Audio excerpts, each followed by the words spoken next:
给大家看一下，全宇宙首发的小米平板5系列，好看，特别的好看。这个颜色呢应该是绿色的颜色。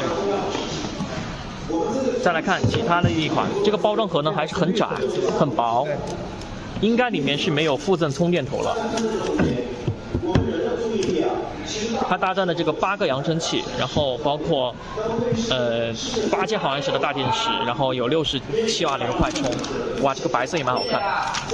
大家觉得这个颜色可以打多少分？可以在评论里面评论一下。好，我们的开箱就先到这里了，对吧？开箱就到这里了。